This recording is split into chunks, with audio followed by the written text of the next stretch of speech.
Hey guys, I'm basically just going to be talking about some movies I've seen recently. In about 30 minutes, I am going to be seeing Prometheus, which I'm super pumped for. But I thought I should do at least a casual review about some of the other movies I went and saw. I was considering seeing Battleship because I've always been kind of a sucker for really over-the-top shitty movies, and that really did strike me as one of these kind of Transformer-esque bad movies, but ultimately decided if I paid for the ticket, that would kind of send a message to Hollywood that, oh, make more of these. So I decided against it. Instead, I went with two movies I was legitimately curious about. Men in Black 3 and Snow White and the Huntsman. Um, Men in Black 3, I guess I'll start off with that one, since that one's kind of easier to talk about. In short, it's better than the second one, nowhere near as good as the first one. The first one's kind of got that cult classic feel to it at this point. Um, Will Smith is still acting very Will Smithy, although they did kind of tone it back a bit, but at this point I feel like Will Smith's a little too old to still be doing the young, fresh Prince of Bel-Air sort of Will Smith. I'd almost like to see him do kind of more mature roles still, even though he's kind of been typecasted as this fresh, hip sort of character. Um, yeah, overall though, I only had one gripe, and it was kind of with both movies, but with Men in Black 3, it was the villain.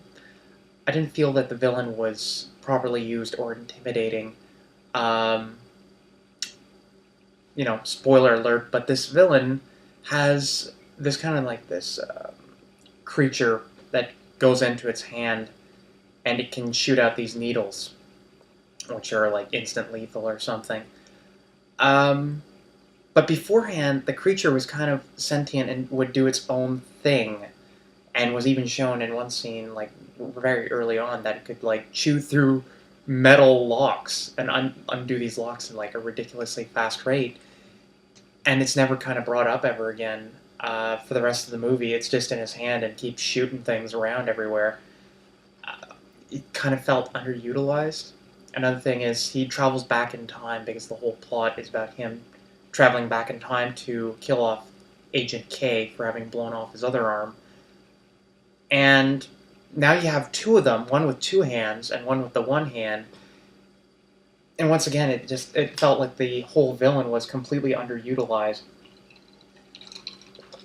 The plot was good though. I liked the aliens, like the designs of them, and kind of the interactions between the characters and the aliens, especially the interactions between J and K.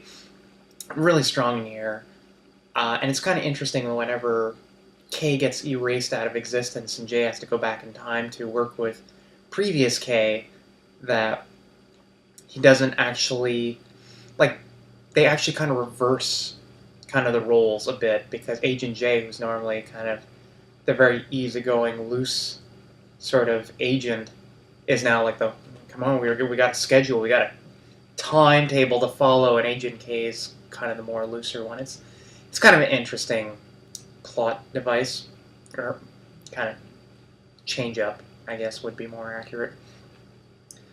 The only thing that kind of sucked was the huge reason you're watching this is because you want to find out why Agent K has gone from basically being a Will Smith kind of loose guy who does his own thing, makes his own rules, sort of suave Bond type, into this very stern collar, white collar dude.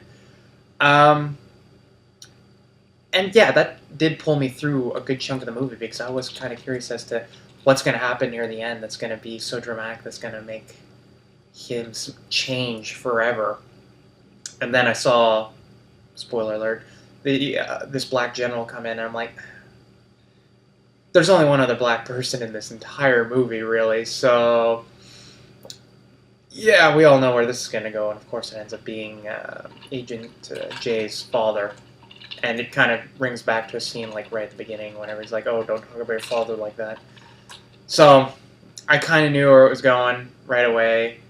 Um, I will admit though, like whenever I first started watching this, first 15-20 minutes before they do the time jump back in time, there was a lot of groaner jokes.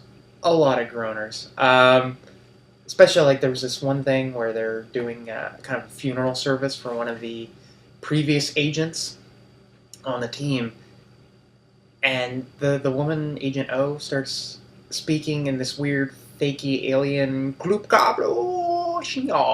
that sort of thing for a good 2 minutes, and it's painful. It's painful on my ears. It's painful as a joke.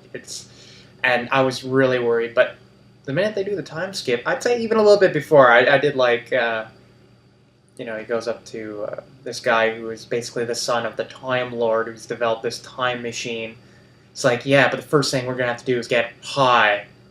And he's like, I don't think this is the time for that. But of course he means get high on a building and then jump. But yeah, overall, I'm just trying to keep these reviews nice and short. I'd say it was definitely a fun movie. More of a rental now that I see it. There is one scene I really like with the whole Andy Warhol character, and even a bit with Griffin, who's this character from the fifth dimension. So he can basically see every permutation of the future that will occur based on decisions that have happened in the past, and that there's parallel realities. And he always kind of refers to, oh, this is the reality where this happens, or hey, wait, did you drink chocolate milk? Because that means this reality is going to happen. Stuff like that. And that's kind of interesting. A little too much near the end. Basically, after they kind of have the closure scene, there's this scene where I think he says like 3 or 4 times, this Griffin character, oh, this is my favorite part in human history, or something like that. It loses its punch after you say it that many times. And especially whenever he says, oh, unless, Kay forgot to tip. And then you see, in outer space, this meteorite coming towards Earth. And I thought, that would be a good cut. But then Kay comes back, pays his tip, and then it, careens with a satellite or something like that. And that makes both of them explode instead of a giant meteorite.